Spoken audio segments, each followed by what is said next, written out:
பாருங்கள் அடுத்து வந்து காய் வந்துட்டோமா லெமன் சாதம் செஞ்சு வச்சு காய் கொஞ்சோண்டு எண்ணெய் போதும் ஓகேங்களா. ஏன்னா கொஞ்சமாக தான் காய் பரட்டுறோம், அதனால் கொஞ்சமாக எண்ணெய் போடும்.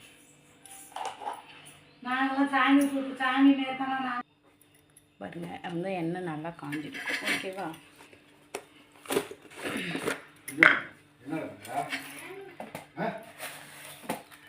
கடுகு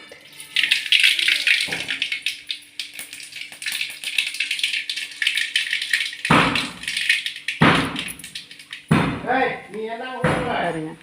பொரியலுக்கு வந்து நம்ம என்ன பண்ணுறோம்னா கேரட்டு, பீன்ஸ், உருளைக்கிழங்கு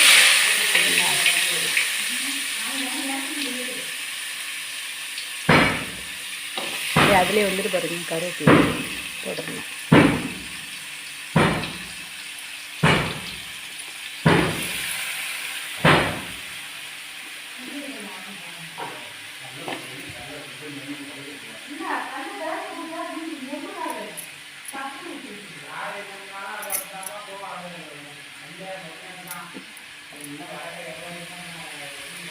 அது மேலே பாருங்கள் லைட்டாக உப்பு.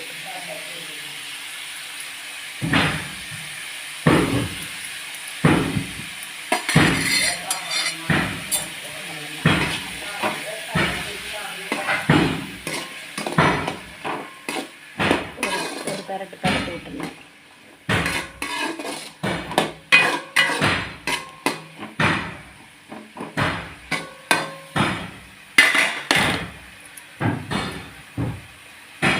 அடுத்தது வந்து என்ன பண்ணுறோம்னா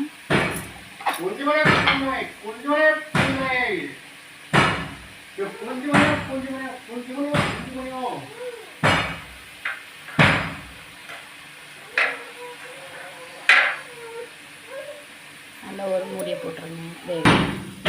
இங்கே பாருங்களேன் அவ்வளோ காய் வந்து வெந்துடுச்சு. இதை வந்து கொடலாம் பார்க்க வேணாம். அங்கே போய் லைட்டாக இப்படி ஓரமாக ஒரு காயில் இப்படி பார்த்தீங்கன்னா பாருங்க துண்டு அவ்வளோதான்.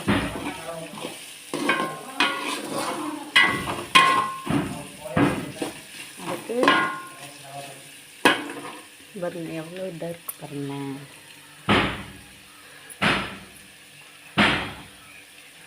இதில் வந்து தேங்காய் போட்டுட்டிங்கன்னா கொஞ்சம் நல்லா இருக்கும் ஓகேவா.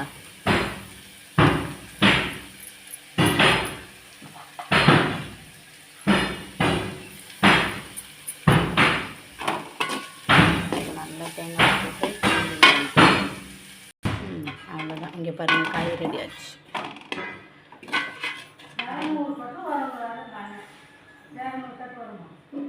எப்படி பார்க்குறதுக்கு எப்படி இருக்குது பாருங்கள்.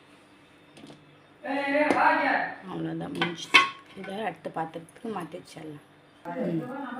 அவ்வளோதான் காய் ரெடி ஆச்சு.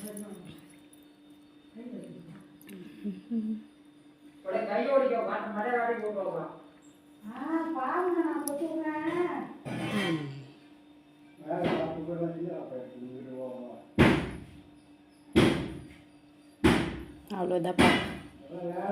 அடுத்து சாப்பிட போகிறோம். பாய்.